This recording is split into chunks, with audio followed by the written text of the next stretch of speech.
Hey guys, this is Jp here. Welcome to my channel. ఈ రోజు మనం django setup గురించి మాట్లాడదాం. django సెట్టింగ్స్ ఫైల్స్ ని ఎలా సెటప్ చేయాలి when we are in development. ఓకేనా, ప్రాజెక్ట్ మనం డెవలప్మెంట్ స్టేజ్లో ఉన్నప్పుడు django ప్రాజెక్ట్ సెట్టింగ్స్ ఫైల్స్ ని ఎలా సెటప్ చేయాలి దాని గురించి మాట్లాడదాం. అంతకంటే ముందుగా ఇంకా ఎవరైనా మన ఛానల్కి సబ్స్క్రైబ్ చేసుకోకపోతే ప్లీజ్ సబ్స్క్రైబ్ చేసుకోండి. అలాగే అండ్ సపోర్ట్ చేయండి, మన వీడియోస్ని షేర్ చేయండి. మన ప్లేలిస్ట్లో ఉన్న machine learning, Python tutorials, projects, machine learning projects, django projects వీటన్నిటిని చూడండి. మీకు పైథాన్ నేర్చుకోవాలని ఇంట్రెస్ట్ ఇంకా ఎక్కువైతుంది. ఖచ్చితంగా పైథాన్ స్కోప్ ఉన్న లాంగ్వేజ్. సో ఫ్యూచర్లో కూడా ఇదే ఉండిపోతుంది. సో అందుకే ఇంత స్ట్రెస్ చేసి చెప్తున్నాను. అందుకే దీని మీద ఎక్కువ కాన్సన్ట్రేషన్ చేస్తున్నాను. కోర్స్ నేను ఇంగ్లీష్లో వీడియోస్ పెడితే నాకు ఎక్కువ వ్యూస్ వస్తాయని నాకు తెలుసు. బట్ తెలుగు వాళ్ళ కోసమనే ప్రత్యేకంగా వీడియోస్ అన్నిటి చేస్తున్నాను. ప్లీజ్ నేను చేస్తున్న ఈ ఎఫర్ట్కి మీరు ఖచ్చితంగా ఎంకరేజ్మెంట్, సపోర్ట్ ఇస్తారని అనుకుంటున్నాను. థ్యాంక్స్. ఇప్పటివరకు ఎవరైతే సబ్స్క్రైబ్ చేసుకున్నారో వాళ్ళందరికీ చాలా thanks friends. So let's get in to the topic. So settings ఫైల్లో మనం కొన్ని కాన్ఫిగరేషన్స్ చేయాల్సి ఉంటుంది. లైక్ ఎలా అంటే స్టాటిక్ ఫైల్స్ని కానీ, మీడియా ఫైల్స్ని కానీ, టైమ్ జోన్స్ని కానీ, డేటాబేస్ సెటప్స్ కానీ వీటన్నిటిని మనం కాన్ఫిగర్ చేయాల్సి ఉంటుంది. So I wrote an blog on that. Okay, so మన వెబ్సైట్ ఉంది కదా, dev.jp.com. ఈ వెబ్సైట్లో నేను ఈ బ్లాగ్ రాశాను, ఈ blog post. So how to change django settings files అనేసి. ఈ పోస్ట్లో ఏముంటుందంటే, మనం when we are start the new project django, so మనం ఎప్పుడైతే ప్రాజెక్ట్ స్టార్ట్ చేస్తామో మనం టెంప్లెట్స్ని కానీ, స్టాటిక్ ఫైల్స్ని కానీ, మీడియా ఫైల్స్ని కానీ, టైమ్ జోన్స్ని, డేటాబేసెస్ని వీటన్నిటిని సెటప్ చేసుకోవాల్సి ఉంటుంది అన్నమాట. ఎందుకంటే ప్రాజెక్ట్ బాగా స్మూత్గా వర్క్ అవ్వాలంటే ఇవన్నీ అవసరం అవుతుంది అన్నమాట. సో వాటన్నిటిని మనం ఎలా సెటప్ చేయాలి దాని గురించి ఈరోజు మనం మాట్లాడబోతున్నాం. సో ఈ పోస్ట్ మీకు లింక్ డిస్క్రిప్షన్లో ఇస్తాను. దీని కోడ్ కూడా ఇక్కడే ఉంటుంది. ఒకసారి మీరు డెఫినెట్గా దీన్ని కాపీ చేసుకొని యూజ్ చేసుకోండి. సో ప్రతి ప్రాజెక్ట్కి ఇది సేమ్ ఉంటుంది అనమాట. సో నేను వీటన్నిటి గురించి ఈరోజు ఎక్స్ప్లెయిన్ చేయబోతున్నాను. So let's get in to the topic. So already నేను నా ప్రాజెక్ట్ ఫోల్డర్లోకి రూట్ చేసేసాను. ఇది కంటిన్యూస్ సిరీస్ కాబట్టి ఆల్రెడీ ఇది మన ప్లేలిస్ట్లో ఉంటుంది. సో django సిరీస్ ప్లేలిస్ట్ ఉంది కదా, దాంట్లో ఈ వీడియోస్ అన్నీ ఉంటాయి. సో నేను VS కోడ్ని యూజ్ చేస్తున్నాను. సో నా ప్రాజెక్ట్ ఫోల్డర్ ఓపెన్ చేశాను. నేను ఏదైనా యాప్ని క్రియేట్ చేసినప్పుడు ఫస్ట్ ఇన్స్టాల్మెంట్ చేయాల్సింది యాప్స్ అనమాట. సో ఇన్స్టాల్డ్ యాప్స్, మీ ఫోల్డర్ సెట్టింగ్స్, మీ మెయిన్ ప్రాజెక్ట్ ఫోల్డర్లో settings.py అంటే దాన్ని ఓపెన్ చేస్తే మీకు ఇన్స్టాల్డ్ యాప్స్ అని ఉంటుంది అనమాట. ఇన్స్టాల్డ్ యాప్స్లో మీరు ఫస్ట్ ఇక్కడ నాకు ఆల్రెడీ ఒక బ్లాగ్ అనే ఒక యాప్ ఉంది. సో ఈ యాప్ నేను కాన్ఫిగర్ చేయాల్సి ఉంటుంది అనమాట. So let's configure that app. So app name ఏంటంటే బ్లాగ్ అనమాట. సో ఓకేనా, బ్లాగ్. సో మీది ఏ యాప్ అవుతుందో, ఐ మీన్ ఏ నేమ్తో ఉంటుందో ఎగ్జాక్ట్గా అదే నేమ్తో ఇవ్వాల్సి ఉంటుంది. ఇక్కడ క్యాపిటల్ లెటర్స్ యూజ్ చేయకూడదు. సో ఎగ్జాక్ట్గా ఇది ఏదైతే ఉంటుందో అదే ఉంటుంది అనమాట. ఇది must case sensitive. So be careful with that. ఓకేనా. సో నెక్స్ట్ వచ్చేసి మనం కాన్ఫిగర్ చేయాల్సింది, ఈ ఇన్స్టాల్ చేయడం వల్ల ఏమవుతుందంటే మనం ఏమైతే న్యూ యాప్స్ని క్రియేట్ చేస్తామో అవన్నీ మన ప్రాజెక్ట్లోకి వస్తాయన్నమాట. ఓకేనా. సో అలాగే మన ప్రాజెక్ట్లోకి డిఫరెంట్ యాప్స్ని, థర్డ్ పార్టీ యాప్స్ని కూడా ఇక్కడే ఇన్స్టాల్ చేయాల్సి ఉంటుంది అనమాట. మనం ఏదైతే థర్డ్ పార్టీ యాప్స్ని ఇన్స్టాల్ చేస్తామో వాటన్నిటిని మనం ఇక్కడే కాన్ఫిగర్ చేయాల్సి ఉంటుంది. ఓకేనా. సో నెక్స్ట్ వచ్చేసి టెంప్లెట్స్ అనమాట. సో ఇక్కడ ఉంది కదా టెంప్లెట్స్. సో టెంప్లెట్స్లో మీరు చూసినట్లయితే డిఐఆర్స్ ఎంటీగా ఉందన్నమాట. ఇక్కడ మనం ఒక పాత్ ఇవ్వాల్సి ఉంటుంది అనమాట. సో ఆ పాత్ ఏంటంటే os.path.join ఆఫ్ బేస్ డిఐఆర్ అని ఉంటుంది. Base DIR templates. సో ఇక్కడ టెంప్లెట్స్ అని ఇచ్చారు కదా, ఇదేంటంటే ఇది వచ్చేసి ఓఎస్ పాత్, అంటే మనం డైరెక్ట్ ఈ ప్రాజెక్ట్ ఫోల్డర్లోకి రూట్ చేస్తుంది. ప్రాజెక్ట్ ఫోల్డర్లోకి os.path.join అనేది మన ప్రాజెక్ట్ ఫోల్డర్లోకి రూట్ చేస్తుంది అనమాట. సో టెంప్లెట్స్ అనే ఫోల్డర్ని ఇక్కడ మనకి ఎక్కడ టెంప్లెట్స్ అనే ఫోల్డర్ లేదనమాట.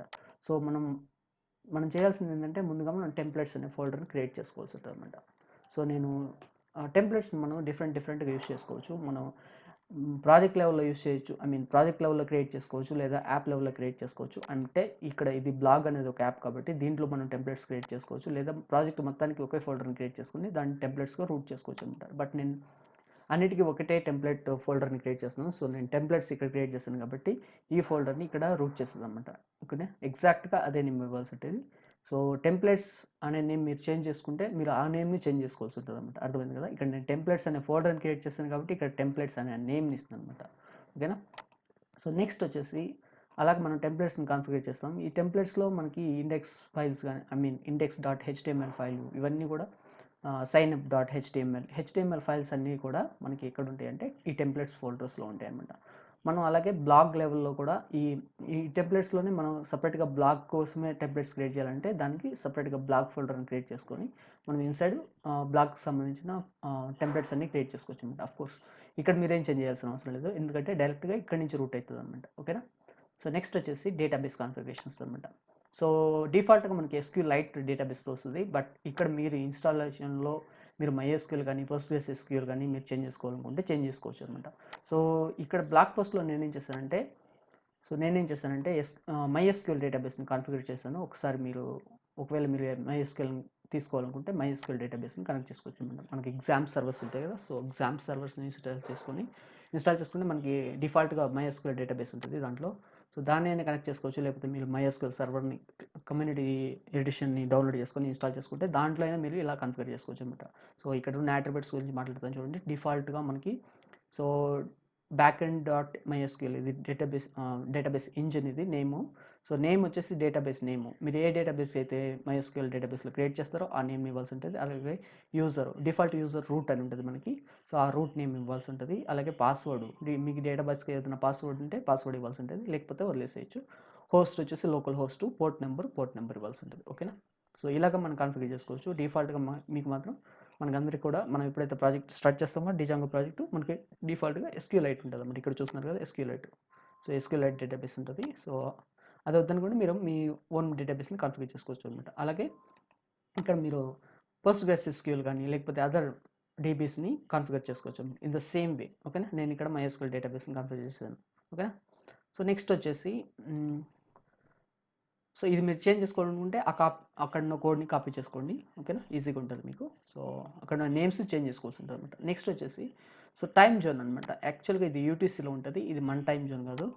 సో మన టైం జోన్లోకి ఇది చేంజ్ చేసుకోవాలన్నమాట. మన టైం జోన్లోకి చేంజ్ చేసుకోవాలంటే దానికి ఒక అట్రిబ్యూట్ ఫీల్డ్ వాల్యూ ఉంటుంది. సో అదేంటంటే ఇక్కడ ఉంది చూడండి, ఏషియా కోల్కతా. సో ఈ టైం జోన్ ఇచ్చామంటే మనకి డిఫాల్ట్గా ఇది చేంజ్ అయిపోద్ది అనమాట. సో నేను దీన్ని కాపీ చేస్తున్నాను చూడండి. సో మనది అంతా ఇండియా కాబట్టి మనం ఈ టైం జోన్ని కాపీ చేసుకోవాలన్నమాట. సో ఇక్కడ నేను టైం జోన్లో ఇచ్చేస్తున్నాను. సో ఇప్పటి నుంచి నాకు టైం జోన్ మన టైంలో వస్తుంది అనమాట. మనకి ఏ టైం రన్ అవుతుందో ఆ టైంకి మన డేటాబేస్లో ఏమైనా వాల్యూస్ని స్టోర్ చేసినా లేకపోతే ఏదైనా మాడిఫికేషన్స్ చేసినా ఆ టైంని బట్టి బేస్ చేసుకొని జరుగుతాయి అనమాట. లేదంటే డిఫాల్ట్గా యూటీసీ టైం జోన్ని బేస్ చేసుకొని జరుగుతుంటాయి అనమాట. సో ఒకవేళ ఓకేనా, ఇది ఇంపార్టెంట్ మనకి, ఇది మనం ఖచ్చితంగా చేంజ్ చేసుకోవాల్సి ఉంటుంది డేటాబేస్ టైం జోన్. ఓకేనా. Next the most important things ఏంటంటే CSS స్టాటిక్ ఫైల్స్ అనమాట. స్టాటిక్ ఫైల్స్, జావాస్క్రిప్ట్, ఇమేజెస్ వీటన్నిటిని మనం కాన్ఫిగర్ చేయాలంటే మనకి స్టాటిక్ ఫైల్స్ అవసరం అవుతుంది. సో స్టాటిక్ ఫైల్స్ని మనం రూట్ చేయాలి. లేదంటే ఇక్కడ టెంప్లెట్స్ని ఎలా రూట్ చేస్తున్నామో, HTML ఫైల్స్ని ఎలా రూట్ చేస్తున్నామో అలాగే స్టాటిక్ ఫైల్స్ని కూడా మనం కాన్ఫిగరేషన్ చేయాల్సి ఉంటుంది అన్నమాట. కాన్ఫిగరేషన్ చేయాల్సి కోసం మనం ఒక 2 లైన్స్ రాయాల్సి ఉంటుంది. ఇవి ఎందుకంటే ఇక్కడ చూపిస్తున్నారు కదా స్టాటిక్ ఫైల్స్ని ఎలా కాన్ఫిగర్ చేయాలో. సో CSS, జావాస్క్రిప్ట్, ఇమేజెస్ని కాన్ఫిగర్ చేయాలంటే స్టాటిక్ ఫైల్స్ కావాలన్నమాట. సో దాని కాన్ఫిగరేషన్స్ కోసం నేను ఇక్కడ డైరెక్ట్ నా వెబ్సైట్లోకి వెళ్ళేసి ఆ కోడ్ని కాపీ చేస్తాను. సో ఇక్కడ ఉంది కదా, సో ఇక్కడ స్టాటిక్ URL ఉంది, ఇక్కడ నుంచి కాపీ చేశారంటే ఇదంతా కూడా మీకు ఇదంతా క్రియేట్ చేస్తుంది అన్నమాట స్టాటిక్ ఫైల్స్ని. ఓకేనా. సో నేను ఇక్కడ కాపీ చేస్తున్నాను. సో ఇది ఎక్స్ప్లెయిన్ చేస్తాను చూడండి. ఇది స్టాటిక్ ఫోల్డర్ అనమాట. So let's create that folder. ఓకేనా. సో ప్రాజెక్ట్ ఫోల్డర్లో ప్రాజెక్ట్ బయట ఉండాలండి ఇది స్టాటిక్ ఎగ్జాక్ట్గా మీరు ఏ నేమ్ ఇస్తారో ఆ నేము లోపల కూడా కాన్ఫిగరేషన్స్ అయ్యి ఉండాలి స్టాటిక్. ఓకేనా. సో ఇది ఇవ్వాల్సి ఉంటుంది. అలాగే అసెట్స్ మీరు క్రియేట్ చేయొచ్చు, లేకపోతే అదే ఆటోమేటిక్గా క్రియేట్ చేస్తుంది అనమాట. Okay, let's create that also. ఓకేనా. ఈ అవుట్ సైడ్ ద ప్రాజెక్ట్ అండి, మెయిన్ ప్రాజెక్ట్కి అవుట్ సైడ్లో ఉండాలి. సో లేదంటే అసెట్స్. ఓకేనా. అసెట్స్ ఎందుకు యూజ్ అవుతుందంటే మనకి, సో ఇక్కడ నేను ఏం చేశానంటే ఫైల్గా క్రియేట్ చేశాను దాన్ని, సో అందుకే అది ఫోల్డర్ క్రియేట్ అవ్వలేదు. Let's delete that. సో అసెట్స్ని క్రియేట్ చేద్దాం. సో అసెట్స్ ఫోల్డర్ మనకి ఎందుకు యూజ్ అవుతుందంటే మనం ఏదైనా దీన్ని మామూలుగా పెడదాం. ఓకేనా. ఇప్పుడు చూడండి మనకి ఎట్లా ఉన్నాయి, JP మెయిన్ ప్రాజెక్ట్ ఫోల్డర్ ఇది. సో దాని లోపల అసెట్స్ ఉన్నాయి, బ్లాగ్ అనేది యాప్, జేపీ అనేది మెయిన్ ప్రాజెక్ట్ ఫోల్డరు, స్టాటిక్ అనేది స్టాటిక్ ఫైల్స్ కోసం, టెంప్లెట్స్ ఫైల్ కోసం. సో ఈ స్టాటిక్లో ఉన్న ప్రతిదాన్ని ఓకేనా అసెట్స్ నుంచి రూట్ చేస్తుందన్నమాట. ఈ అసెట్స్ మనకి యూజ్ అవుతాయి అనమాట. వీటన్ని ఇక్కడ ఏం జరుగుతుందంటే ఇక్కడ నెక్స్ట్ మనం మీడియా యూఆర్ఎల్స్ని కాన్ఫిగర్ చేస్తాం. మీడియాని కూడా కాన్ఫిగర్ చేద్దాం ఒకేసారి. So let's go to the website and take this path. ఈ 2 పాత్స్ని క్రియేట్ చేసుకోండి. సో చేసుకొని ఇక్కడ కాపీ చేద్దాం. సో కాపీ చేస్తున్నాం కదా. సో మీడియా ఫైల్స్ కూడా same media root media URL ఓకేనా. ఇక్కడ స్టాటిక్ రూట్ స్టాటిక్ యూఆర్ఎల్ ఉంటాయి, అలాగే మీడియా రూట్ మీడియా యూఆర్ఎల్ని కాన్ఫిగర్ చేస్తే చాలు అనమాట. సో మీడియా ఫైల్ని కూడా క్రియేట్ చేద్దాం మనం ఒకసారి. మీడియా ఓకేనా. మీడియా ఫైల్స్ ఎందుకు యూజ్ అవుతాయి అంటే మనం ఏదైనా ఇమేజెస్ని మనం డేటాబేస్ యూజర్ సైడ్ నుంచి లేదా మనం అడ్మిన్ సైడ్ నుంచి అప్లోడ్ చేస్తున్నప్పుడు మీడియా ఫోల్డర్ ఇంపార్టెంట్ అనమాట. మీడియా ఫైల్స్ని అది కాన్ఫిగర్ చేస్తుంది అనమాట ఓకేనా. సో ఈ ఫైల్స్ అన్నిటినీ ఇది కాన్ఫిగర్ చేస్తుంది అనమాట. సో వీటన్నిటిని కలెక్షన్స్ మీడియాలో ఉన్న డేటాని ప్లస్ స్టాటిక్ ఫోల్డర్లో ఉన్న సిఎస్ఎస్, జావా స్క్రిప్ట్, ఇమేజెస్ వీటన్నిటిని మనకి మీడియా అసెట్స్లో మనం డైరెక్ట్ ఒకే దాంట్లో ఇవన్నీ తీసుకెళ్ళి అసెట్స్లో కాన్ఫిగర్ చేస్తాం అనమాట. సో డైరెక్ట్ మనకి ఇక్కడ నుంచి డేటా అనేది వస్తుంది అనమాట. ఈ 2 ఫోల్డర్స్ని కంబైన్ చేస్తూ అసెట్స్ వస్తుంది అనమాట ఓకేనా. సో అన్నీ ఒకే దగ్గర ఉంటే మనకి ఏమవుతుందంటే మనకి ఈజీగా మనం చూసుకోవడానికి ఉంటుంది అనమాట. అందుకోసమే ఇన్ని ఫోల్డర్స్ క్రియేట్ చేస్తాం. చూడండి స్టాటిక్, మీడియా, టెంప్లెట్స్, అసెట్స్ ఈ 4 ఫోల్డర్స్ మనకు అవసరం అనమాట. క్రియేట్ చేసుకోండి. అవి కూడా ప్రాజెక్ట్ బయట ఉండాలండి, మెయిన్ ప్రాజెక్ట్కి బయట ఉండాలి ఓకేనా. చూస్తున్నారు కదా. ఈ స్ట్రక్చర్ని మీరు మర్చిపోకూడదు అనమాట. ఏ ప్రాజెక్ట్కైనా ఇది కామన్ ఉంటాయి. సో వీటన్నిటిని ఖచ్చితంగా గుర్తుపెట్టుకోండి ఎలా చేయాలనేసి ఓకేనా. వీటన్నిటి కోడ్ ఇక్కడ ఉంది, నేను ఆల్రెడీ బ్లాగ్లో ఇచ్చున్నాను. సో లింక్ డిస్క్రిప్షన్లో ఇస్తాను లేదా కమెంట్ సెక్షన్లో ఉంటుంది, ఖచ్చితంగా చూసి కాపీ చేసుకోండి. సో వీటన్నిటిని కాన్ఫిగర్ చేశాక మనం మెయిన్ చేయాల్సింది ఏంటంటే వీటన్నిటిని యూఆర్ఎల్స్లో తీసుకెళ్ళాలన్నమాట. ఎందుకంటే యూఆర్ఎల్స్ బట్టే మనకి ప్రతిదీ కూడా రూట్ అవుతుంది అనమాట. సో యూఆర్ఎల్స్ ఫైల్ ఉంది కదా. సో యూఆర్ఎల్స్ ఫైల్స్లోకి వెళ్ళేసి మనం ఇక్కడ కాపీ చేద్దాం ఫస్ట్. సో వీటిలో ఇంపోర్ట్ చేయాల్సినవి పైన పెడదాం ఫస్ట్ ఓకేనా. ఇవి ఇంపోర్ట్ చేయాల్సినవి. సో దీన్ని తీసుకెళ్ళి పైన పెడదాం. సో వీటన్నిటిని చూస్తున్నారు కదా. సో ఇది కాపీ చేయాల్సి ఉంటుంది అనమాట. సో ఇప్పుడు ఏం చేస్తుందంటే ఇక్కడికి వచ్చి ఈ యూఆర్ఎల్కి సంబంధించిన ఏదైనా అంటే నెక్స్ట్ మనం ఏదైనా ఇమేజెస్ని కాపీ చేసినప్పుడు ఇమేజెస్ని రెండర్ చేసినప్పుడు సో ఇక్కడికి వస్తుంది యూఆర్ఎల్ ప్యాటర్న్స్లోకి వచ్చేసి ఇక్కడ యూఆర్ఎల్ ప్యాటర్న్స్ ఉంటుంది, ఇక్కడ యూఆర్ఎల్ ప్యాటర్న్స్ ఉంటుంది. యూఆర్ఎల్ ప్యాటర్న్స్కి ఇది యాడ్ అవుతుంది అనమాట. స్టాటిక్ ఫైల్స్లో settings.స్టాటిక్ యూఆర్ఎల్ ఇక్కడ ఉన్న స్టాటిక్ యూఆర్ఎల్లోకి వెళ్ళేసి సో స్టాటిక్ అని ఉంది కాబట్టి సో ఈ స్టాటిక్ యూఆర్ఎల్ డాక్యుమెంట్ రూట్ ఉంది కదా. సో ఇక్కడ డాక్యుమెంట్ రూట్ ఈ సెట్టింగ్స్ డిఆర్స్ ఉంటుంది. So root equal to static root ఉంది కదా, settings.స్టాటిక్ రూట్ అని. సో ఇక్కడికి వెళ్తుంది అనమాట.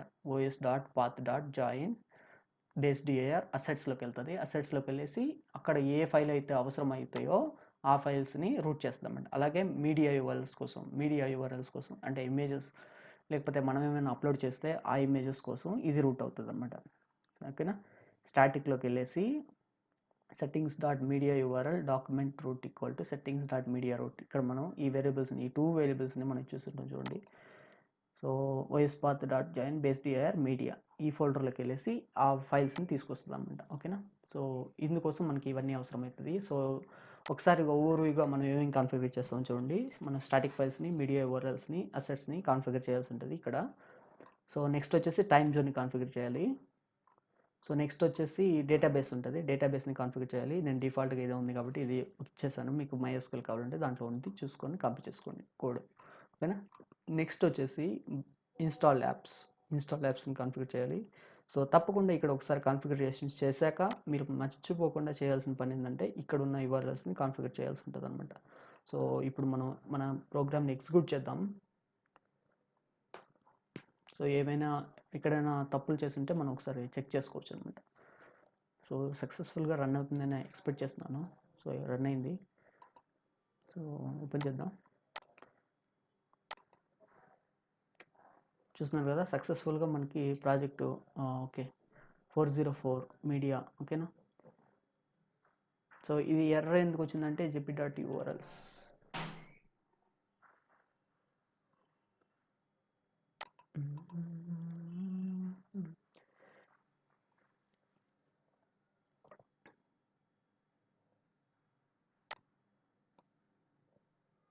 సో ఎర్రర్ రావడానికి రీజన్ ఏంటంటే ఇక్కడ మనకు కమాండ్ ఎగ్జిక్యూట్ చేయాల్సి ఉంటుంది. సో ఇక్కడ ఇప్పుడు ఇంతకుముందంతా డైరెక్ట్ రూట్ అవుతున్నాయి. ఇప్పుడు మనం ఫోల్డర్స్ అన్నిటిని చేంజ్ చేసేసాం కాబట్టి ఇక్కడి నుంచి డిఫాల్ట్లో ఉన్న సెట్టింగ్స్ నుంచి రూట్ అవ్వాలి. సో ఆ కమాండ్ని ఎగ్జిక్యూట్ చేసి చూద్దాం ఒకసారి. రన్ సర్వర్ కాదు, పైథాన్ మ్యాన్ కలెక్ట్ స్టాటిక్ అని ఉంటుంది. కలెక్ట్ స్టాటిక్ కలెక్ట్ స్టాటిక్ అంటే దగ్గర 110 119 ఫైల్స్ మనకి కలెక్ట్ అవుతాయి. సో 130 ఫైల్స్ కలెక్ట్ అయినాయి. ఇప్పుడు ఎగ్జిక్యూట్ చేసి చూద్దాం. Server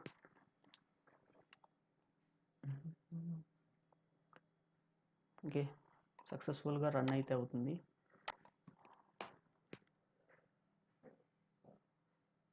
okay,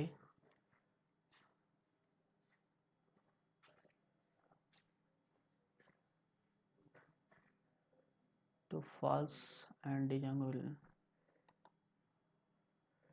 so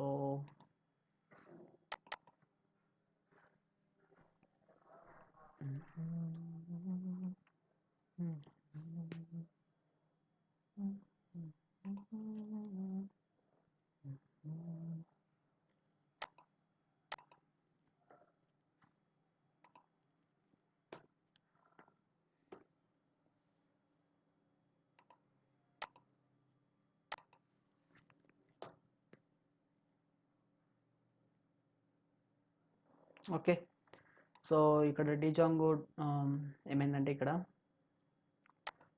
django equal to ఫాల్స్లో ఉంది. సో అది ట్రూలో లేదు కాబట్టి నేను దాన్ని ఎగ్జిక్యూట్ చేయలేకపోయాను. అందుకే దాన్ని చేంజ్ చేశాను. సో చేంజ్ చేయడం వల్ల మనకి ఇక్కడ ఉంది, వెతుకుదాం ఒకసారి. ఇక్కడ ఫాల్స్ అని పెట్టుకుంటే సో అప్పుడు మాత్రమే, అంటే ఇది వచ్చేసి ఎందుకు అలా జరిగిందంటే ఇది ఓకే, ఇక్కడ ఫాల్స్ అంటే ఇది డిప్లాయ్మెంట్ కోసం ట్రూగా ఉంది. డిబగ్ ఈక్వల్ టు ట్రూ ఉందనుకోండి, ట్రూ అయితే మనకి డెవలప్మెంట్లో ఉంటుంది. సో ఫాల్స్లో ఉండాలి. డిప్లాయ్మెంట్ చేసినప్పుడు ఇది మస్ట్ బి ఫాల్స్ అనమాట ఈ డీబగ్ అనేది. లేదంటే మనకి యూజర్కి ఎర్రర్స్ కనిపిస్తాయి. సో దీన్ని ఫాల్స్లో ఉంచుదాం ప్రస్తుతానికి, లేదంటే మనకి ఎర్రర్ పేజ్ వస్తుంది అన్నమాట. 404 ఇంతకుముందు వచ్చినట్టుగా వస్తుంది. సో దానికోసం మనం ఫాల్స్ చేయాల్సి ఉంటుంది అన్నమాట. ఇప్పుడైతే మనం ఇది ఆల్రెడీ ట్రూలో ఉంది, సో అందువల్ల అది చూపించట్లేదు. నేను ఫాల్స్ చేశాను కాబట్టి ఇది ఇప్పుడు సక్సెస్ఫుల్గా ఎగ్జిక్యూట్ అయింది ప్రాజెక్ట్ అయితే, చూస్తున్నారు కదా. సో హోమ్ పేజ్ని కూడా ఇంకా కాన్ఫిగర్ చేయలేదు. నెక్స్ట్ లెసన్స్లో మనం టెంప్లెట్స్ని ఎలా క్రియేట్ చేయాలి, టెంప్లెట్స్ని ఎలా రెండర్ చేయాలి దాని గురించి మాట్లాడదాం. సో ఇది ఫ్రెండ్స్ కాన్ఫిగరేషన్స్ అయితే. Thanks for watching this video. So ఇంకా ఎవరైనా సబ్స్క్రైబ్ చేసుకోకపోతే ఖచ్చితంగా సబ్స్క్రైబ్ చేసుకోండి. థ్యాంక్స్.